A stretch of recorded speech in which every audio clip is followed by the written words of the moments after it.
Hello, this lecture is on States by Edward Said. A couple of things that I think are important to point out to you guys. The most important of which is the concept in the essay about what constitutes identity. Said never really defines this. It's sort of an implied concept throughout the essay. He's sort of talking around the idea of what identity is. But I want you guys to think about it. One of the things that makes this essay somewhat challenging to read is the lack of our knowledge as Westerners about the Arab-Israeli conflict and just in general the Arab world. We really don't, what we know about it is very distorted and minimal. We know a little bit about the conflict. You may have heard of the PLO. Beyond that, you probably only know Arabs because of 9/11 and, terrorists, Muslim terrorists and that kind of thing. And all of these things are distinct and that we have very little knowledge of them. And so I think it's probably worth at least raising the question, not that I can definitively answer any of these things because I'm not any more knowledgeable than most Americans are about these things. But one of the things that the essay brings up is in some, as I said, in a kind of non-direct way, is how we construct identity. What is an Arab? It's a race. Is it a particular group of individuals? Iranians do not consider themselves Arabs. They are not Arabs. They're Persians. So what's the difference? Is it linguistic? I would say that's probably the linkage there. What is a Muslim? A Muslim and an Arab are not the same thing. For example, Said talks about the fact that he himself is a Protestant. His family was Protestant and Palestinian, so they were Christians, and even within that, they were Protestant Christians, which is interesting and clearly a minority position. What's the difference between a Syrian and a Palestinian? Palestinians don't have a country, so to speak, because their land was the land that is now Israel. How did that all work out? And how did it happen? It happened because the UN decided that after World War II, well, not just the UN, but the West, decided that as compensation for the Holocaust, that the Jews should be given their own homeland, something that they had been wanting for, millennia. So that's what happened. But the Palestinians weren't really, consulted about this or didn't really agree to it. And so they were, first the idea was that they'd all be able to live together in peace and harmony. And that is kind of a crazy idea. Doesn't really work. And becomes complicated. So this idea of identity, who belongs where, what, how do we identify ourselves, or do we identify by our religion, do we identify by language, do we identify by where we live, do we identify by where our ancestors came from? All of these are things that you guys need to be thinking about for our final paper. I realize that the second one hasn't come due yet, but these are the kinds of things that the final paper will be asking you to do, is to think about your various identities and how you fit yourself into them. Something else to think about is in the West, how do we identify ourselves? Do we identify ourselves primarily as Americans from the state that we live in, for the region of the country? Some regions like the South have a strong identity. The Midwest, to some degree, has a strong identity. Do we identify by our religious beliefs? Do we identify by where our ancestors came from? Do we identify ourselves by where we live?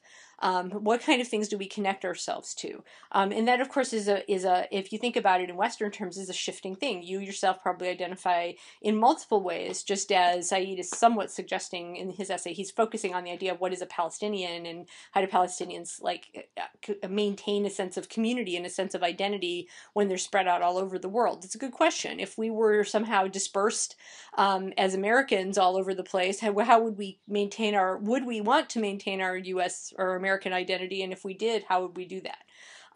One thing to keep in mind, of course, is that most people, unless they're Native Americans in the United States and in fact in most of the North and South America, are in fact immigrants. And so people here who are dispersed from their ethnic background but by choice. That's quite different from people who are dispersed and it is not their choice.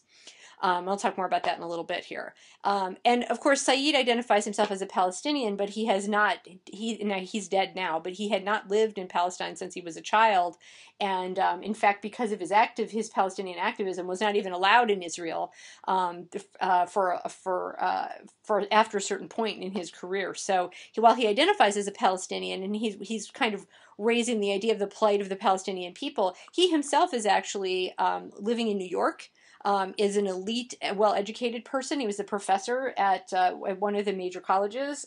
He, speaks English. He's Westernized in many ways. So that is, which is not to discount what he's saying, but it does put a different perspective on it. Then I wanted to get you to think about the concept of diaspora, which is an important part of this book, or this chapter that we have.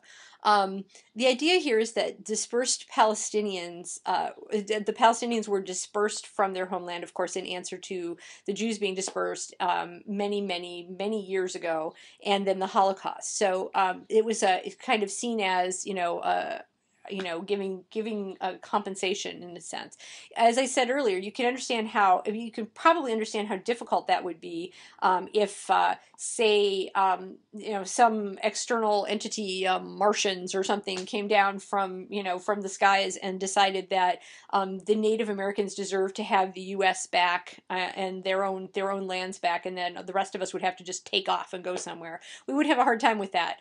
It being hundreds of years ago. We're talking thousands of years ago. The claims of the Jews to that land are biblical and they're ancestral, but the claims of the Palestinians to that land are equally ancestral and rooted in tradition and scripture and religion and all sorts of things.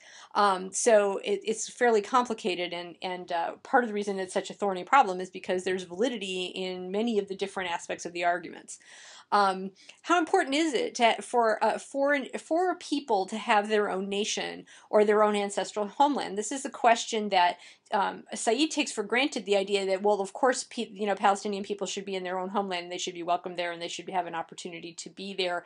That's not necessarily something that everyone would agree with, perhaps. And if you then make that argument, the fact of human settlement patterns and wars and all those other things suggest that people move, people shift, settlement patterns change, people are moved, people are displaced. People move by choice, and these are things that have happened throughout human history. So it's hard to identify, when people decide, that this is our nation, this is our traditional land. That's an interesting and relatively modern idea, that we park ourselves on this land and it belongs to us. It's the idea of sort of nationalism is a very 19th century concept, and has certainly caused a lot of difficulty in the last 200 years or so. Other diasporas to keep in mind are the diaspora of the Africans because of slavery, across to the United States and elsewhere, but primarily to the United States. This is a huge issue, obviously, and for a period of time, after slavery ended, there was a period of time where there was a discussion about trying to send slaves back to Africa. In fact, it was a position that many Black Americans took, that the idea of returning would be the best thing. And so places like, for example, Liberia was founded by ex-slaves who wanted to sort of move back and sort of establish a democracy in Africa. But clearly, not the majority of people either couldn't afford to or didn't want to go back there. So it becomes complicated, and then African Americans, of course, have had to figure out ways to fit into our culture, and of course, it's still an uneasy fit. Then, of course, you have other issues like the Native Americans, who, while they're still technically within the borders of the lands that they once held, were uprooted from, were uprooted from their traditional lands and settled in out west in areas where there's more land, onto reservations where they do have sovereignty, but so they're allowed to rule themselves. But the difficulty is that they're kind of cut off from the rest of society, and this causes a fair amount of difficulty for them in terms of economic prospects and things like that. And it's the uprooting of the culture has been devastating to that culture. And then I want you to keep in mind as well the idea of immigration versus being displaced by by other forces that are not of choice. Immigrants choose to leave their lands. The displaced people who are part of a diaspora are moved from their lands by force or by war or by something that is outside of their control. Okay, and then finally, I just wanted to hit on a few other rhetorical issues in the text.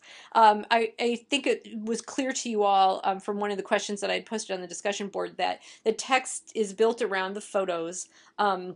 Saeed and the photographer were supposed to go over there together to take photos and write about what they saw.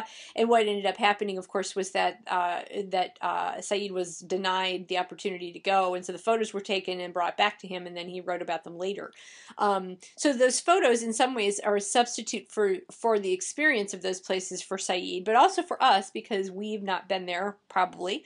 Most of us have not been there, and so we don't really know what it's like to be there. We can't really experience it. So the photos, while they're illuminating, are also are also mysterious because it's hard to sometimes grasp what you're seeing in the photo because they show a culture and a people who are quite different from us. One thing that they do show that strikes me repeatedly as I look at them is the sort of westernized aspects. So the Mercedes and the Western wedding dress and the child wearing the Olivia Newton-John, John Travolta t-shirt and things like that strike me as interesting and sort of jarring almost to see. People sort of wearing Western clothes and adopting Western material culture. One of the other things I want you to keep in mind here is that there's a difficulty when we do visual interpretation. Because it isn't linguistic, it can sometimes be more difficult to figure out what is in a picture and what it means. Language is hard enough to determine, when somebody uses a word, there can be connotations and we might misunderstand one another, but it's even more difficult when we look at visual images to try to make meaning or sense out of them. And so what we have in these pictures is Saeed's interpretation of what they mean. And of course, that might be quite different from our interpretation or the interpretation of a person with a different frame of reference, of course. So that makes the whole project of looking at these pictures and getting a sense of them, it's a very personal piece in a lot of ways. There was in my face-to-face class we discussed the idea of the genre of this piece. Is it historical? Is it is it a memoir? Is it an argument? And I think that that's an interesting question to ask, but it's also a very difficult one to answer because it really doesn't fit in any of those particular genres. It's very personal in some ways, and yet in other ways it is very culturally sophisticated and raising questions about a whole people, but through his own perspective. So it kind of tries to bridge that gap. Okay, I'll be back with another lecture soon.